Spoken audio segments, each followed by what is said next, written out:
محمد ذیشان نقشبندی۔ الحمد لله نحمده ونستعينه ونستغفره ونؤمن به ونتوكل عليه ونعوذ بالله من شرور أنفسنا ومن سيئات أعمالنا من يهده الله فلا مضل له ومن يضلل فلا هادي له ونشهد أن لا إله إلا الله وحده لا شريك له ونشهد أن سيدنا ومولانا محمدا عبده ورسوله أما بعد فأعوذ بالله من الشيطان الرجيم بسم الله الرحمن الرحيم إنا أنزلناه في ليلة القدر وما أدراك ما ليلة القدر ليلة القدر خير من ألف شهر تنزل الملائكة والروح فيها بإذن ربهم من كل أمر سلام هي حتى مطلع الفجر قال رسول الله صلى الله عليه وسلم من قام ليلة القدر إيمانا واحتسابا غفر له ما تقدم من ذنبه صدق الله العلي العظيم وصدق رسوله النبي الكريم ونحن على ذلك لمن الشاهدين والشاكرين والحمد لله رب العالمين اللهم صل على سيدنا محمد وعلى آل سيدنا محمد وبارك وسلم۔ میرے محترم بھائیوں، دوستوں اور بزرگوں، رمضان المبارک کا مہینہ بڑی تیزی کے ساتھ گزر رہا ہے۔ دیکھتے ہی دیکھتے رمضان المبارک کے 2 عشرے ختم ہونے والے ہیں اور صرف 1 عشرہ باقی رہ گیا ہے۔ ہمیں ذرا اپنے دل سے پوچھنا چاہیے کہ کیا ہم نے اس رمضان کو واقعی قیمتی بنایا؟ کیا جتنے دن گزر گئے ہم نے اللہ کے مہمان کی قدردانی کی ہے؟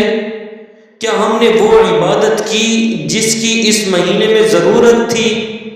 کیا ہم نے وہ تلاوت کی جس کا اس مہینے میں حق تھا؟ اگر خدا نہ خواستہ 20 دن ہم نے زیادہ قیمتی نہ بنایا، پہلے 20 دن زیادہ قیمتی نہ بنا سکے تو مایوس ہونے کی ضرورت نہیں ہے۔ اللہ کی رحمت اب بھی ہمارے سامنے ہے۔ ابھی بھی رمضان المبارک کا آخری عشرہ باقی ہے اور یہی عشرہ رمضان المبارک کا سب سے زیادہ قیمتی عشرہ ہے۔ کیوں؟ اس لیے کہ اس عشرے میں وہ عظیم رات موجود ہے جسے لیلۃ القدر کہا جاتا ہے۔ لیلۃ القدر کی سب سے بڑی فضیلت یہ ہے کہ اسی مبارک رات میں قرآن عظیم الشان نازل ہوا۔ اللہ رب العزت نے خود فرمایا اِنَّا أَنزَلْنَاهُ فِي لَيْلَةِ الْقَدْرِ، ہم نے اس قرآن کو لیلۃ القدر میں نازل فرمایا۔ قرآن اللہ تعالیٰ کی سب سے عظیم کتاب ہے۔ جب اس قرآن کی نسبت اس رات کے ساتھ ہوئی تو یہ رات تمام راتوں کی سردار بن گئی۔ اصل چیز یہ ہے کہ جس چیز کی نسبت قرآن کے ساتھ ہو جائے وہ قیمتی بن جاتی ہے۔ دیکھیں، یہ مہینہ پہلے بھی مہینوں میں سے ایک مہینہ تھا، لیکن جب قرآن کی نسبت رمضان المبارک کے ساتھ ہوئی تو رمضان مہینوں کا سردار بن گیا۔ اسی طرح یہ رات بھی عام راتوں میں سے ایک رات تھی، لیکن جب قرآن اس رات میں نازل ہوا تو یہ رات تمام راتوں کی سردار بن گئی۔ قرآن سے نسبت ہوئی تو قدر بڑھ گئی، قرآن سے نسبت ہوئی تو قدر بڑھ گئی، ورنہ یہ رات بھی راتوں ہی میں گنی جاتی۔ جب ایک رات قرآن کی وجہ سے اتنی قیمتی بن سکتی ہے، جب ایک مہینہ قرآن کی وجہ سے اتنا عظیم بن سکتا ہے، تو سوچیں اگر انسان جو اشرف المخلوقات ہے وہ اپنا تعلق قرآن عظیم الشان کے ساتھ جوڑ لے تو وہ کتنا قیمتی بن جائے گا۔ قرآن انسان کو بدل دیتا ہے، قرآن دلوں کو زندہ کر دیتا ہے، قرآن انسان کو زمین سے اٹھا کر آسمانوں تک پہنچا دیتا ہے۔ اسی لیے کسی نے کہا وہ زمانے میں معزز تھے مسلمان ہو کر، وہ زمانے میں معزز تھے مسلمان ہو کر، اور تم خوار ہوئے ہو تاریخ قرآن ہو کر۔ حقیقت یہ ہے کہ جتنا تعلق قرآن کے ساتھ مضبوط ہوتا ہے اتنی ہی انسان کی قدر بڑھتی جاتی ہے۔ قرآن کو پڑھیں بھی، سمجھیں بھی اور اس پر عمل بھی کریں، کیونکہ یہی کتاب انسان کو اندھیروں سے نکال کر روشنی کی طرف لے جاتی ہے۔ میرے بھائیوں، رمضان المبارک کا آخری عشرہ ہمارے سامنے ہے۔ یہ وہ عشرہ ہے جس میں لیلۃ القدر جیسی عظیم رات موجود ہے۔ لیلۃ القدر کی پہلی فضیلت تو یہ ہے کہ اسی رات قرآن عظیم الشان نازل ہوا۔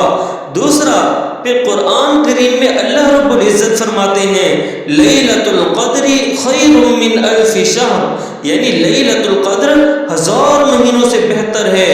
1000 مہینے کتنے بنتے ہیں؟ تقریباً 83 یا 84 سال سے بھی زیادہ۔ یعنی اگر کوئی بندہ اس رات میں عبادت کرتا ہے، نماز پڑھتا ہے، تلاوت کرتا ہے، ذکر کرتا ہے، دعا کرتا ہے، تو ایک رات کی عبادت کا ثواب 84 سال کی عبادت سے بھی بڑھ جاتا ہے۔ ذرا غور کریں، ہماری تو پوری زندگی بھی اکثر 84 سال نہیں ہوتی، اکثر لوگ تو 60 یا 70 سال کی عمر میں ہی دنیا سے رخصت ہو جاتے ہیں۔ یعنی ایک انسان کی پوری زندگی جتنے عبادت بھی نہیں ہو پاتی، اللہ تعالیٰ ایک رات میں اتنا ثواب عطا فرما دیتے ہیں۔ یہ اللہ تعالیٰ کی کتنی بڑی رحمت ہے۔ کسی نے بڑی پیاری بات کہی ہے کہ یہ رات کوئی عام رات نہیں ہے، یہ تو پوری زندگی کی عبادت کا خزانہ ہے۔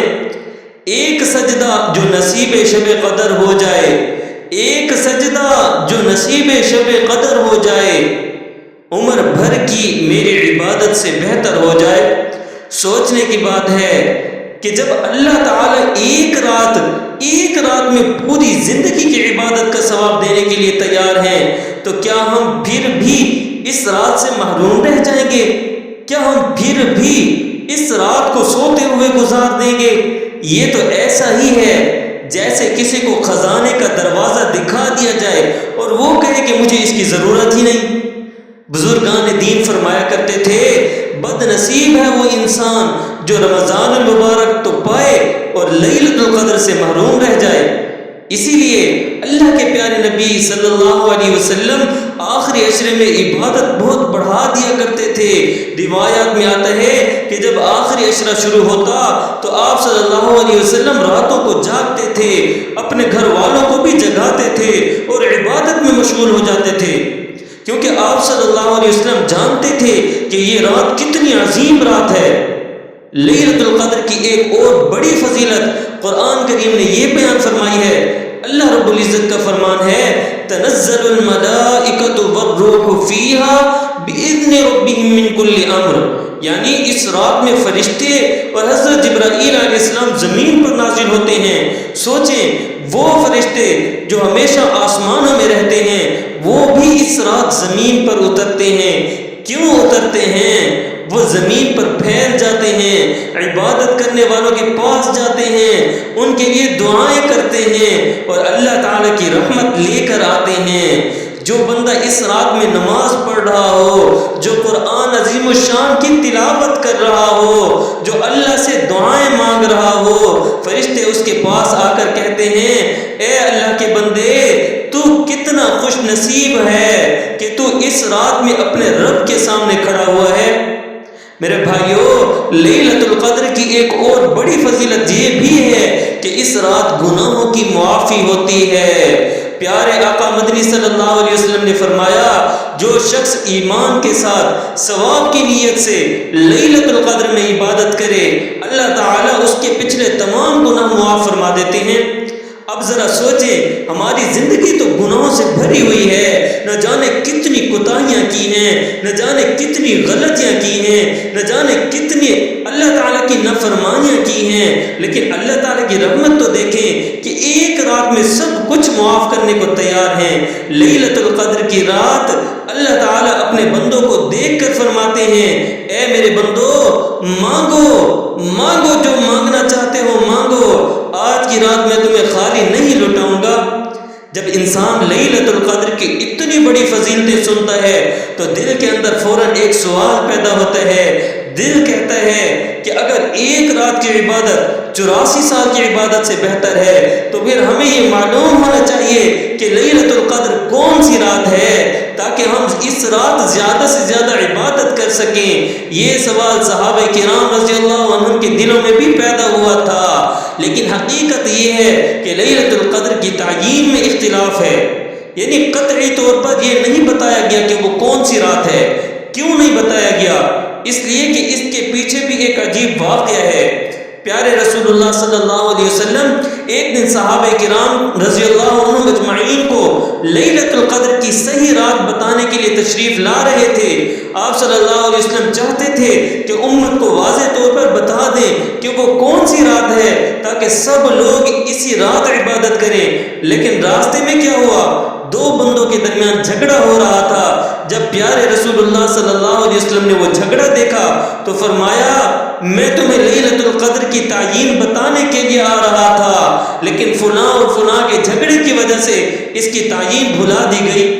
اب ذرا غور کریں، صرف دو آدمیوں کے جھگڑے کی وجہ سے پوری امت ایک عظیم نعمت کی تعیین سے محروم ہو گئی۔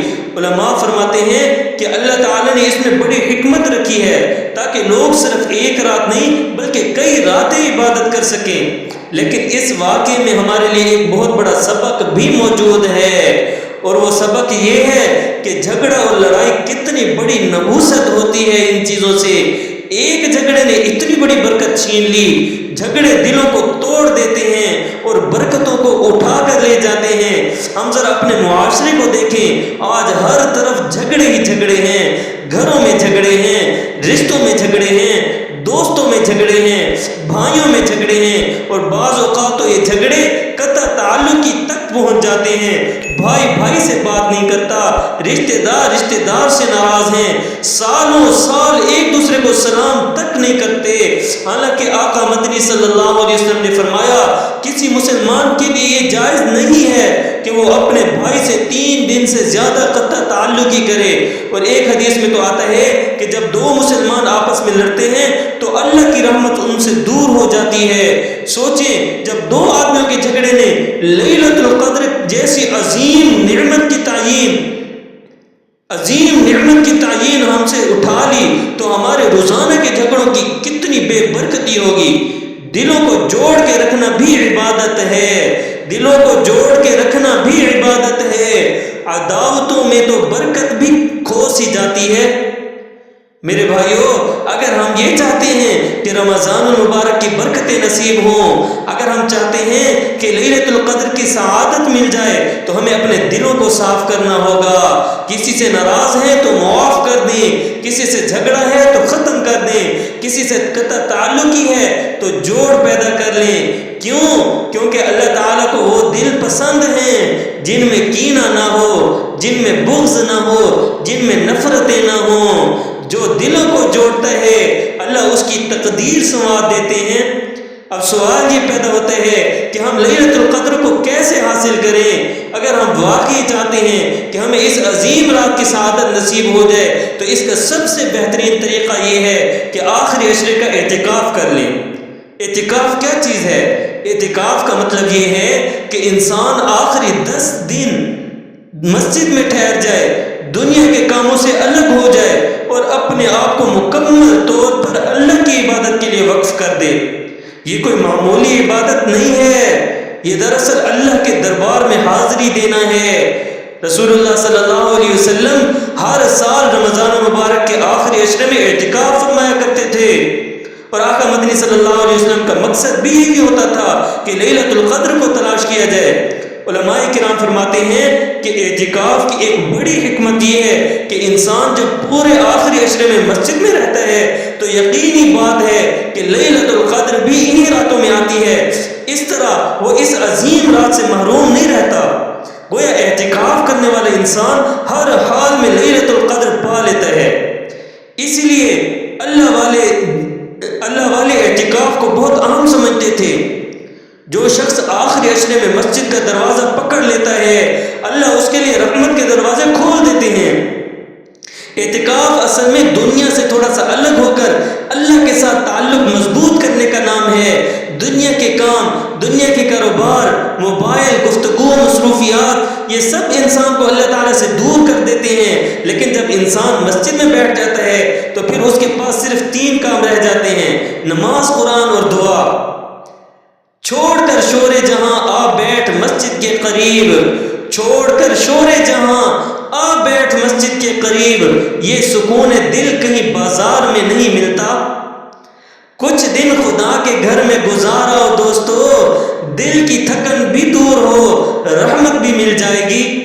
اعتکاف کی برکت یہ ہے کہ انسان ہر وقت عبادت کے ماحول میں رہتا ہے۔ اگر وہ سو بھی رہا ہو تب بھی عبادت کا ثواب ملتا ہے۔ کیوں؟ کیونکہ وہ اللہ کے گھر میں ہوتا ہے، اللہ کی رضا کے لیے ٹھہرا ہوا ہوتا ہے۔ کتنی بڑی سعادت ہے۔ ایک بزرگ رمضان کے آخری عشرے میں ہمیشہ اعتکاف کیا کرتے تھے۔ کسی نے پوچھا، آپ ہر سال اعتکاف کیوں کرتے ہیں؟ انہوں نے جواب دیا، میں اس لیے اعتکاف کرتا ہوں کہ مجھے معلوم نہیں کہ لیلۃ القدر کون سی رات ہے، اس لیے میں پورا عشرہ اللہ کے دروازے پر بیٹھ جاتا ہوں تاکہ وہ عظیم رات کہیں مجھ سے چھوٹ نہ جائے۔ اور یہی تو اصل حکمت ہے۔ اعتکاف گویا اللہ کے دروازے پر بیٹھ جانا ہے، جیسے کوئی فقیر دروازے پر بیٹھ جائے اور یہ کہے میں یہاں سے نہیں جاؤں گا جب تک مجھے کوئی چیز مل نہ جائے۔ اسی طرح جو معتکف ہوتا ہے، اعتکاف کرنے والا ہوتا ہے، گویا وہ بھی یہ کہہ رہا ہوتا ہے، اے اللہ میں تیرے گھر میں بیٹھ گیا ہوں، جب تک تیری رحمت نہ مل جائے میں یہاں سے نہیں اٹھوں گا۔ در خدا پہ بیٹھ گیا ہوں امید لے کر، در خدا پہ بیٹھ گیا ہوں امید لے کر، کوئی نہ کوئی کرم کی نظر تو آئے گی۔ میرے بھائیو، اگر کسی کو مکمل اعتکاف کی توفیق مل جائے تو یہ بہت بڑی سعادت ہے، یہ اللہ کا خاص فضل ہے۔ لیکن اگر کوئی شخص مجبوری کی وجہ سے پورے 10 دن اعتکاف نہیں کر سکتا تو اسے بھی مایوس نہیں ہونا چاہیے۔ کم از کم آخری 10 راتیں صرف رات کے وقت جا کر عبادت کرنے کی کوشش کریں۔ دن میں اپنے کام کاج کر لیں لیکن رات کو کچھ وقت اللہ کے لیے نکال لیں۔ اگر کوئی یہ بھی نہیں کر سکتا تو کم از کم آخری 5 تاک راتیں عبادت کرنے کی کوشش کریں، صرف تاک راتیں جاگنے کی کوشش کریں۔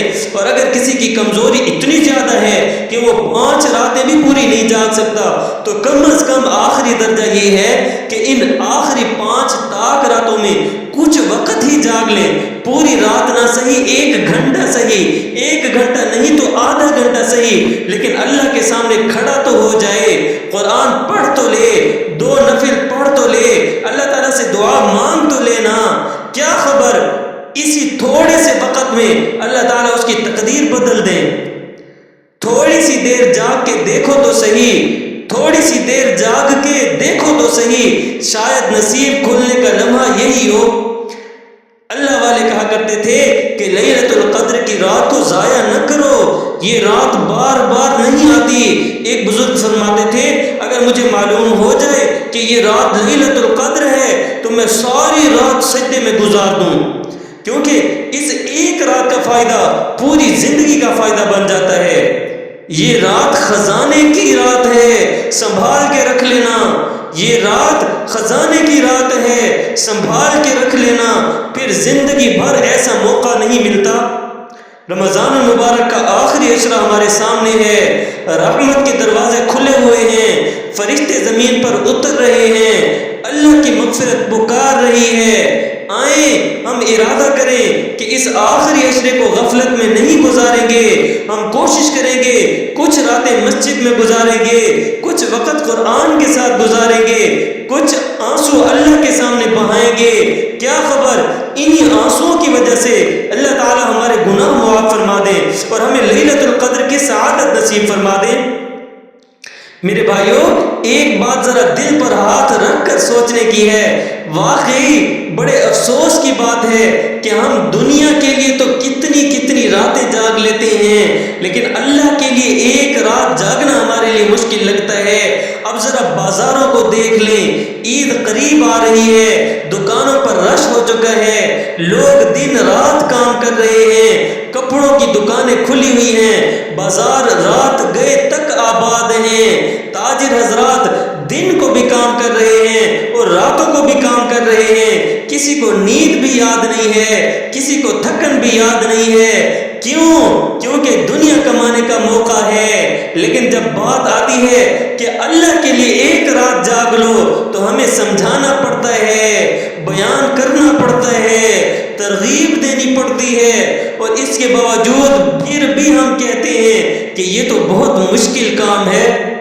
حالانکہ حقیقت یہ ہے کہ جہاں محبت ہوتی ہے وہاں پھر مشکل آسان ہو جاتی ہے۔ جسے محبوب کی چاہت ہو وہ جاگ ہی جاتا ہے، جسے محبوب کی چاہت ہو وہ جاگ ہی جاتا ہے۔ محبت نیند سے بھی جنگ جیت لیتی ہے۔ ذرا ہمارے اسلاف کو دیکھیں، ہمارے بڑوں کو دیکھیں، ہم سے پہلے گزرنے والے بزرگوں کو دیکھیں، وہ لوگ راتوں کو کیسے جاگا کرتے تھے۔ ایک بزرگ جن کا نام حسن بصری رحمہ اللہ ہے، ان کے بارے میں آتا ہے کہ وہ اکثر رات بھر عبادت کیا کرتے تھے۔ ان کے شاگرد کہتے ہیں کہ ہم نے انہیں رات کو روتے ہوئے دیکھا، سجدوں میں گرتے ہوئے دیکھا، قرآن عظیم الشان کی تلاوت کرتے ہوئے دیکھا۔ کسی نے ایک دن پوچھا آپ کو نیند نہیں آتی؟ انہوں نے فرمایا مجھے جہنم کا خوف ہے، جنت کی امید ہے، اور یہ مجھے سونے نہیں دیتے۔ ایک اور بزرگ جن کا نام بڑا مشہور ہے، جن کو سفیان ثوری رحمہ اللہ کہا جاتا ہے، وہ رات کو اٹھتے اور اللہ کے سامنے کھڑے ہو جاتے تھے، اتنا روتے تھے کہ ان کی داڑھی آنسوں سے بھیگ جاتی تھی۔ وہ فرمایا کرتے تھے جب رات آتی ہے تو خوشی ہوتی ہے کہ اب میں اپنے رب کے سامنے کھڑا ہو سکوں گا۔ سوچیں ہم رات کو بستر دیکھ کر خوش ہوتے ہیں اور وہ لوگ رات کو نماز کے لیے خوش ہو جاتے تھے۔ اسی طرح ایک عظیم بزرگ عورت تھی، وہ ساری رات عبادت کیا کرتی تھی، رات کو کھڑی ہو کر اللہ سے عرض کرتی تھی اے میرے اللہ رات گزر رہی ہے، ستارے ڈوب رہے ہیں، بادشاہوں نے اپنے دروازے بند کر لیے ہیں، لیکن تیرا دروازہ اب بھی کھلا ہوا ہے۔ پھر وہ سجدے میں گر جاتی تھی اور روتی رہتی تھی۔ شب کی تنہائی میں جب بندہ پکارے اے میرے رب، شب کی تنہائی میں جب بندہ پکارے اپنے رب کو، عرش تک اس کی صدائیں راستہ بنا لیتی ہیں۔ ایک اور عظیم امام تھے جن کا نام بڑا مشہور ہے، حضرت امام اعظم ابو حنیفہ رحمہ اللہ۔ ان کے بارے میں مشہور ہے کہ وہ 40 سال تک عشاء کے وضو سے فجر کی نماز پڑھتے تھے، یعنی پوری رات عبادت میں گزرتی تھی۔ ایک رات نماز میں قرآن کی ایک آیت پڑھی بل الساعۃ موعدہم، اس آیت کو پڑھ کر اتنا روئے کہ پوری رات اسی آیت کو دہراتے رہے۔ یہ اللہ کا خوف تھا، یہ آخرت کا یقین تھا جس نے ان کی نیند چھین لی تھی۔ اسی طرح ایک اور عظیم محدث تھے حضرت عبداللہ ابن مبارک رحمہ اللہ۔ ان کے شاگرد کہتے ہیں کہ ہم نے انہیں اکثر رات کو قرآن پڑھتے، نماز پڑھتے اور دعائیں مانگتے ہوئے دیکھا۔ وہ فرمایا کرتے تھے دنیا والے اپنی راتیں کھیل اور غفلت میں گزار دیتے ہیں اور اللہ والے اپنی راتیں عبادت میں گزار دیتے ہیں۔ جو جاگتے ہیں خدا کے لیے وہی کامیاب ہوتے ہیں، جو جاگتے ہیں خدا کے لیے وہی کامیاب ہوتے ہیں، جو سو گئے غفلتوں میں وہی ناکام ہوتے ہیں۔ اب ایک سوال پیدا ہوتا ہے آخر ایسی کون سی چیز تھی جو ان بزرگوں کو، ان اللہ والوں کو راتوں کو جگاتی تھی؟ کیا ان کو نیند نہیں آتی تھی؟ کیا وہ تھکتے نہیں تھے؟ نہیں، ایسا نہیں ہے، وہ بھی انسان تھے، انہیں بھی نیند آتی تھی، انہیں بھی تھکن محسوس ہوتی تھی، لیکن ایک چیز تھی جو ان کو جگاتی تھی اور وہ چیز تھی اللہ کی محبت۔ جب دل میں اللہ کی محبت آ جاتی ہے تو پھر عبادت مشکل نہیں رہتی، پھر رات کو جاگنا مشکل نہیں لگتا، پھر انسان کو نماز میں سکون ملتا ہے، قرآن عظیم الشان میں لذت ملتی ہے اور دعا میں آنسو آ جاتے ہیں۔ محبت حق اگر دل میں اتر جائے کبھی، محبت حق اگر دل میں اتر جائے کبھی، پھر عبادت بھی بوجھ نہیں لگتی۔ جس دل میں خدا کی محبت جاگ اٹھتی ہے اس دل کو پھر نیند کہاں آتی ہے۔ اگر ہمارے دلوں میں بھی اللہ کی محبت پیدا ہو جائے تو پھر ہمارے لیے بھی راتوں کو جاگنا آسان ہو جائے، پھر صرف ایک رات نہیں بلکہ پوری زندگی اللہ کے لیے جاگنا آسان ہو جائے گا، پھر اللہ کے لیے نماز پڑھنا آسان ہو جائے گا، اللہ کے لیے گناہ چھوڑنا آسان ہو جائے گا، اللہ کے لیے قربانی دینا آسان ہو جائے گا، پھر انسان کے لیے سب کچھ آسان ہو جاتا ہے۔ جب دل میں خدا بس جائے تو سب آسان ہو جاتا ہے، جب دل میں خدا بس جائے تو سب آسان ہو جاتا ہے، پھر دنیا بھی چھوٹ جاتی ہے تو نقصان نہیں ہوتا۔ آخر میں ایک اہم سوال رہ جاتا ہے، وہ یہ کہ اللہ کی محبت کیسے ملے گی، اللہ کی محبت کیسے حاصل ہوگی؟ کیونکہ جب دل میں اللہ کی محبت آ جاتی ہے تو پھر عبادت مشکل نہیں رہتی، پھر راتوں کا جاگنا مشکل نہیں رہتا، پھر گناہوں کا چھوڑنا آسان ہو جاتا ہے۔ اللہ والے فرماتے ہیں کہ اللہ کی محبت چند کاموں سے دل میں پیدا ہو جاتی ہے۔ جو بندہ چاہتا ہے اسے اللہ کی محبت مل جائے اسے یہ چند کام کر لینا چاہیے۔ سب سے پہلی چیز قرآن عظیم الشان کے ساتھ تعلق مضبوط کر لیں۔ جو شخص قرآن کو پڑھتا ہے، سمجھتا ہے اور پھر اس پر عمل کرتا ہے، آہستہ آہستہ اس کے دل میں اللہ کی محبت پیدا ہو جاتی ہے۔ کیوں؟ کیونکہ قرآن دراصل اللہ کا کلام ہے اور قرآن کے ذریعے انسان اپنے رب کو پہچانتا ہے۔ قرآن سے دل جوڑ لو اے اہل نظر، قرآن سے دل جوڑ لو اے اہل نظر، اس میں ہی محبت رب کا راز چھپا ہے۔ دوسری چیز ذکر الہی ہے، جو زبان اللہ کے ذکر میں رہتی ہے، سبحان اللہ، الحمدللہ، اللہ اکبر، لا الہ الا اللہ، اس دل میں اللہ کی محبت بڑھتی رہتی ہے۔ قرآن عظیم الشان میں میرے پیارے اللہ کا فرمان ہے، الا بذکر اللہ تطمئن القلوب، خبردار اللہ کے ذکر سے ہی دلوں کو سکون ملتا ہے۔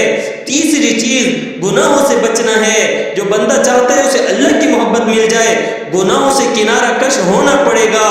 گناہ دل کو سخت کر دیتے ہیں اور جب دل سخت ہو جائے تو پھر عبادت میں لذت نہیں رہتی، لیکن جب انسان گناہوں سے بچنے لگتا ہے تو دل صاف ہو جاتا ہے، اور جب دل صاف ہو جاتا ہے اللہ کی محبت دل میں اترنا شروع ہو جاتی ہے۔ چوتھی چیز اور سب سے اہم چیز یہ ہے کہ نیک لوگوں کی صحبت اختیار کریں۔ جو لوگ اللہ والے ہوتے ہیں ان کی صحبت انسان کے دل پر اثر انداز ہوتی ہے، ان کی صحبت انسان کے دل کو بدل دیتی ہے، ان کے پاس بیٹھنے سے ایمان تازہ ہو جاتا ہے۔ اہل دل کی صحبتوں میں بیٹھ جایا کر کبھی، اہل دل کی صحبتوں میں بیٹھ جایا کر کبھی، دل پہ جمی ہوئی گرد بھی اتر جائے گی۔ اگر ہم قرآن سے تعلق جوڑ لیں، ذکر کو اپنا معمول بنا لیں، گناہوں سے بچنے کی کوشش کر لیں اور نیک لوگوں کی صحبت اختیار کر لیں تو آہستہ آہستہ ہمارے دل میں بھی اللہ کی محبت پیدا ہو جائے گی، اور جب اللہ کی محبت دل میں آ جائے گی تو پھر عبادت بوجھ نہیں رہے گی بلکہ دل کی خوشی بن جائے گی۔ پھر انسان خود کہے گا خدا کی یاد میں جو لطف ہے وہ اور کہاں ہے، خدا کی یاد میں جو لطف ہے وہ اور کہاں ہے، یہی سکون دل ہے، یہی قرار حیات ہے۔ لیلۃ القدر کی عبادت کے حوالے سے ایک بہت اہم بات وہ دعا ہے جو اس رات خاص طور پر پڑھنے کی ترغیب دی گئی ہے۔ وہ دعا یہ ہے، اللہم انک عفو کریم تحب العفو فاعف عنی۔ یہ دعا دراصل پیارے پیغمبر صلی اللہ علیہ وسلم کی سکھائی ہوئی دعا ہے۔ حدیث کی کتابوں میں آتا ہے کہ حضرت عائشہ صدیقہ رضی اللہ تعالی عنہا نے پوچھا کہ اگر مجھے لیلۃ القدر مل جائے اگر مجھے لیلۃ القدر مل جائے تو کیا دعا پڑھوں؟ تو پیارے رسول اللہ صلی اللہ علیہ وسلم نے یہی دعا سکھائی۔ اس دعا کا مطلب بہت خوبصورت ہے، اے اللہ تو بہت معاف کرنے والا ہے، تو معاف کرنے کرنے کو پسند کرتا ہے۔ اے اللہ تو مجھے بھی معاف فرما دے۔ کتنے پیارے الفاظ ہیں۔ سوچیں ہمیں سب سے زیادہ ضرورت کس چیز کی ہے؟ یقیناً اللہ کی مغفرت کی ضرورت ہے۔ کیوں؟ کیونکہ اگر گناہ معاف ہو جائیں تو سب کچھ مل جاتا ہے۔ اس لیے اس رات کو خاص طور پر یہ دعا بار بار پڑھنی چاہیے۔ اللہم انک عفو کریم تحب العفو فاعف عنی۔ لیلۃ القدر کی رات میں ایک اور اہم عبادت جس کا اہتمام کرنا چاہیے وہ صلاۃ التسبیح ہے۔ اگر کسی کو صلاۃ التسبیح پڑھنے کی توفیق ہو جائے تو یہ بہت بڑی سعادت ہے۔ یہ وہ نماز ہے جس میں انسان اپنے گناہوں کی معافی کے لیے اللہ کے سامنے کھڑا ہوتا ہے۔